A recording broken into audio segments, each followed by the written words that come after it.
नमस्कार और स्वागत है आपका इंश्योरेंस मंत्रा में। इंश्योरेंस की दुनिया को समझाने वाला आसान भाषा में, सिंपल लैंग्वेज में आपका साप्ताहिक शो सिर्फ ईटी नाउ स्वदेश पर हम लेकर आते हैं।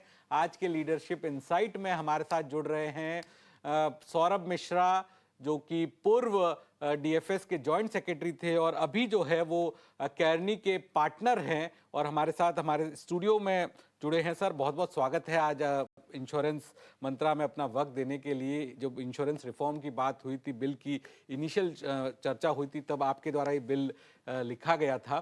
तो हमारे दर्शकों के लिए मैं सर सिंपली समझना चाहता हूं, क्योंकि जब भी हम इंश्योरेंस, सबका बीमा सबकी सुरक्षा की बात करते हैं तो दर्शकों के द्वारा सबसे पहला सवाल यही पूछा जाता है कि भाई इतना बड़ा रिफॉर्म तो हुआ है, लेकिन एज अ पॉलिसी होल्डर हमें क्या फायदा होगा। तो आप तीन ऐसी बातें बता पाएं कि इस सरकार के इस रिफॉर्म से पॉलिसी होल्डर्स को ये तीन फायदे होंगे। धन्यवाद इस शो में आमंत्रित करने के लिए अनुराग।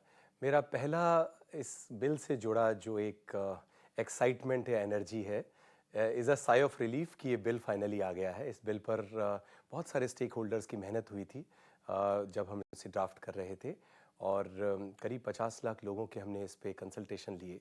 तो इस बिल को पूरी तरह से मांझ के जब सामने लाए हैं, आज उसके जो फ़ायदे हैं पॉलिसी होल्डर को दिखने चाहिए। तीन बेनिफिट्स की आपने बात की अनुराग। सबसे बड़ा बेनिफिट है, और मैं आपको सेक्शन वाइज समझाऊंगा। एक सेक्शन है जिसमें हम जो बीमा बेचने के लिए एक डिस्ट्रीब्यूटर चाहिए होता है, उसके कमीशन को मर्यादित करने, रेगुलेट करने की बात को दोबारा से उठा रहे हैं। जब ये होगा तो ये सहज बात है कि जो बीमाधारी हैं, पॉलिसी होल्डर्स हैं, उनके कॉस्ट ऑफ प्रोडक्ट जिसको ले रहे हैं उस पर सीधा असर आएगा, चाहे वो टर्म प्लान हो विच इज कॉल्ड, मतलब एक तरह से सर कमीशन जो है आने वाले दिनों में थोड़ा सा बदलता हुआ दिखेगा, कम होता हुआ रैशनलाइज होता हुआ दिखेगा। उस पर थोड़ा सा अंकुश और लगेगा, चाहे वो बैंक्स के द्वारा बीमा बेचा जा रहा हो या एक आम एजेंट के थ्रू बेचा जा रहा हो। जब ये रैशनलाइज होता है तो उसमें प्रोडक्ट पर उसका सीधा असर आता है, जिसको आप और मैं एक आम पॉलिसी धारी की तरह मतलब बीमा सस्ता होगा। बीमा सस्ता होना चाहिए, ये एक अच्छा अंदेशा है। दूसरी तरफ से जो इंश्योरेंस स्पेशली लाइफ के साथ ही एक चीज़ जुड़ी होती है कि रिटर्न्स कैसे और बेहतर आएँ, क्योंकि इस प्रोडक्ट को कंपेयर किया जाता है और रिटर्न वाले प्रोडक्ट से, चाहे वो लोगों का फिक्स डिपॉजिट हो या उनका म्यूचुअल फंड हो या कुछ हो। तो अनुराग, सेक्शन 27 जो है उसमें कुछ इस तरह से परिवर्तन है कि अब IRDAI की गाइडेंस में कुछ ऐसे इन्वेस्टमेंट के नॉर्म्स बनेंगे जिसके आधार पर जो आपके पूरे फंड को मैनेज करने वाले स्पेशलिस्ट हैं, विशेषज्ञ हैं, उनको ज़्यादा वैरायटी ऑफ इन्वेस्टमेंट में लगाने का मौका मिलेगा। और ऐसा करने से आपकी रिटर्न पर पॉजिटिव असर आना चाहिए। इसका मतलब अगर आपका बीमा की रिटर्न 10 रुपये आ रही थी, तो शायद उसमें 11, 12 या 14 होने की संभावना है, जो मुझे लगता है एक बीमाधारियों के लिए बहुत बड़ा पॉजिटिव टिक मार्क है। बिल्कुल सर। तो आपने बताया कि एक तो बीमा सस्ता होगा, मतलब प्रीमियम जो देते थे उससे थोड़ा कम देना पड़ सकता है, और दूसरा जो लाइफ इंश्योरेंस की पॉलिसीज में जो आपको रिटर्न मिलता था वो रिटर्न ज्यादा मिल सकता है। और सस्ते में एक बात मैं ऐड करना चाहूँगा, कुछ समय पहले जो बहुत बड़ा रिफॉर्म हुआ है जीएसटी की फॉर्म में, इन दोनों को अगर एक साथ देखा जाए, जीएसटी रिफॉर्म को और सेक्शन 27 के एनेबलमेंट एम्पावरमेंट को, एक बड़ा असर आने वाले 2-3 साल में दिखना चाहिए। About the way we price, हम जो कीमत लगाते हैं उसके बेसिस पर चेंज आना चाहिए। सर, हाल के दिनों में हमने देखा है कि जो इंश्योरेंस के अंदर कमीशन है उसको लेकर काफी चर्चा हो रही है। रिजर्व बैंक के द्वारा फाइनेंशियल स्टेबिलिटी रिपोर्ट में कहा गया है, डीएफएस के द्वारा चिट्ठी लिखी गई है, आईआरडीए भी चिंतित है। तो आपको लगता है कि ये जो कमीशन स्ट्रक्चर है, ये अभी जो आईआरडी की रिपोर्ट आ रही है वो बता रही है कि कारोबार तो है लाइफ इंश्योरेंस कंपनियों का मात्र 6% बढ़ा, लेकिन कमीशन जो है वो 18% बढ़ गया। तो यहाँ पर इस बिल के आने के बाद ये जो तमाम कमीशन से जुड़ी हुई चिंताएं हैं अलग अलग रेगुलेटर्स की, उस पर कुछ काम होगा? देखिए अनुराग, मैं एक स्टेप पीछे जाता हूँ। पहले ये समझ लेते हैं कि बीमा सॉलिसिटेशन का मैटर है, और सॉलिसिटेशन का मैटर का मतलब हमें कुछ ना कुछ एक दूसरे से 5, 10, 20 मिनट बिताने पड़ेंगे अगर आपको बीमा लेना है या किसी को बीमा देना है तो। और ये मेहनत कई बार करनी पड़ती है। तो बीमा एक कठिन प्रक्रिया है जिसके द्वारा ये सॉलिसिट करके आगे दिया जाता है और कॉन्ट्रैक्ट की फॉर्म में बनता है। इसका मतलब ये है कि वो जो कॉन्ट्रैक्ट है बाकी कॉन्ट्रैक्ट से अलग होता है। बायर्स बिवेयर वर्सेस ओबेर प्रिमा फिडेस का जो कॉन्सेप्ट है, जिसमें आपका कॉन्ट्रैक्ट अगर बन गया है अनुराग, तो ज़रूरी है कि उस कॉन्ट्रैक्ट की जितनी कंडीशंस है वो आपको समझ में आ जाए। नहीं होगा तो आपसे सवाल पूछा जा सकता है कि आपने डिस्क्लोजर पूरा क्यों नहीं किया। इन दोनों के चलते जब तक बीमा को भली भांति समझाया नहीं जाएगा और एक दो बार उसका एफर्ट नहीं किया जाएगा, बीमा बेचना अनुचित हो जाता है या अनएथिकल हो जाता है।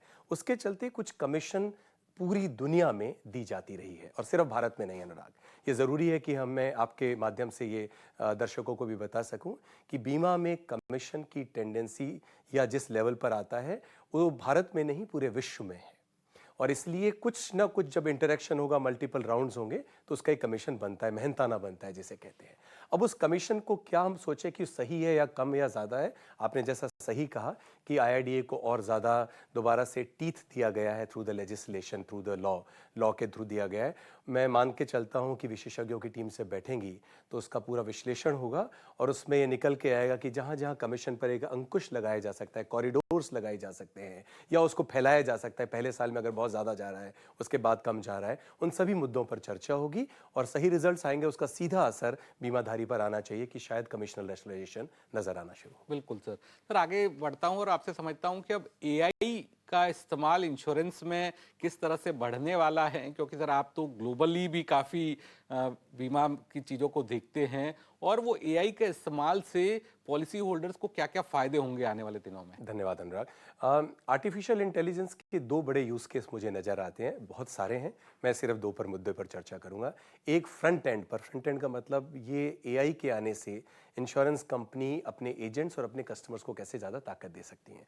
अगर हम बीमाधारियों की बात करें, आर्टिफिशियल इंटेलिजेंस प्रोडक्ट को सिंप्लीफाई करने में काम आएगा, समझाते वक्त भी, उसको बेचते वक्त भी और उसको प्रोसेस या सर्विस करते वक्त भी, तीनों तरह से बीमाधारियों को आर्टिफिशियल इंटेलिजेंस से वो सुकून या वो राहत महसूस होगी। जो बहुत सारी चीज़ें इंश्योरेंस की क्रिप्टिक होती हैं या जटिल होती हैं अनुराग, उसमें आर्टिफिशियल इंटेलिजेंस एक सरलता का काम करेगा और साधारण तरीके से उस बीमा को बेचा जा सकेगा। ये एजेंट लेवल पर भी काम आएगा और बीमाधारियों के पर आएगा। अगर मैं इसे इंश्योरर की तरह से बात करूं तो इंश्योरेंस कंपनी अनुराग मुख्य तौर पर एक तरह से रिस्क मैनेजर्स होती हैं। वो किसी खतरे को मैनेज करती हैं और उसी को इंश्योरेंस कहा जाता है।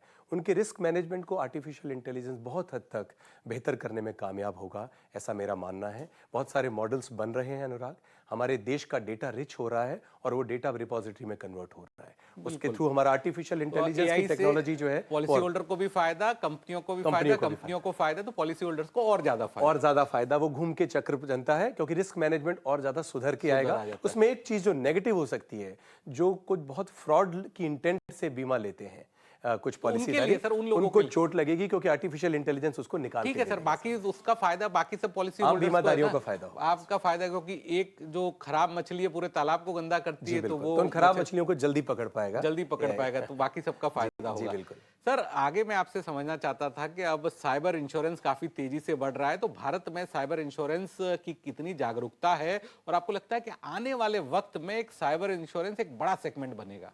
धन्यवाद अनुराग, मैं आपसे पूरी तरह सहमत हूँ इस चीज़ को लेके।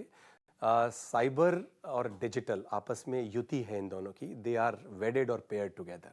हमारे देश ने, क्या जैसा आप जानते हैं, दर्शक जानते हैं, डिजिटल प्रोग्रेस बहुत तेज़ी से की है और साइबर प्रोग्रेस हम उसके साथ साथ कदम मिलाने की कोशिश कर रहे हैं, पर एक रास्ता तय करना बाकी है।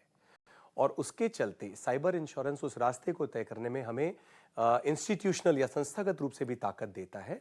और अगर मैं इंडिविजुअल की बात करूं, आपकी और मेरी बात करूं, उसे भी ताकत मिलती है, क्योंकि साइबर इंश्योरेंस आपके अचानक से पैसा साइबर किसी क्रिमिनल ने हड़प लिया है और या आपके डेटा को लेके कुछ ऊपर नीचे हो गया है या आपकी किसी अथॉरिटी को चैलेंज करके ब्रीच कर दिया गया है, उन सब में साइबर इंश्योरेंस आपका एक साथी जैसा काम करेगा। जो ताकत, क्योंकि हमने डिजिटल एम्पावरमेंट दे दिया है देशवासियों को, ये वक्त आ गया कि अब हम साइबर एम्पावरमेंट दें और साइबर बीमा उसका एक बहुत बड़ा माइलस्टोन या मील का पत्थर साबित हो। बिल्कुल। और सर, साइबर के बाद अब मैं सर क्लाइमेट रिस्क से जुड़ा हुआ जो बीमा होता है वो कितना जरूरी है और भारत में वो किस तरह से लोग उसे अपना रहे हैं और आने वाले दिनों में हम उसके और किस तरह के जो स्वरूप है वो देखेंगे? धन्यवाद अनुराग।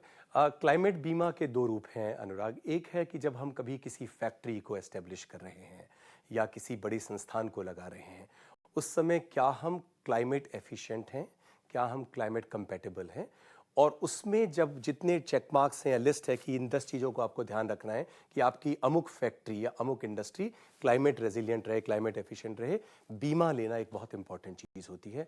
आज उसकी पूरी उपलब्धता न होने की वजह से कई बार ऐसा हो जाता है कि अनभिज्ञ होते हैं लोग, अनअवेयर होते हैं, और कई बार उन्हें अंडर इंश्योरेंस के थ्रू भी गुजरना पड़ता है, क्योंकि कितना साइबर लेना, कितना क्लाइमेट रिस्क लेना है इंश्योरेंस के थ्रू उन्हें नहीं पता होता है। सो क्लाइमेट रिस्क का जो क्वांटिफिकेशन है, जिसमें नंबर टर्म्स में बात करें कि आपको 50 करोड़ का बीमा लेना है, इस तरह की चीज़ें अब उभर के आने लगी हैं इंश्योरेंस के आने के साथ।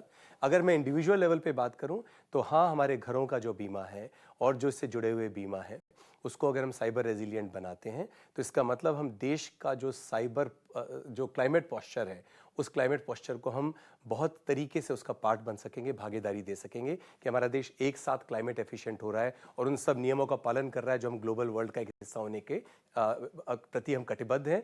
तो क्लाइमेट इंश्योरेंस इंडिविजुअल लेवल पर भी मदद करेगा।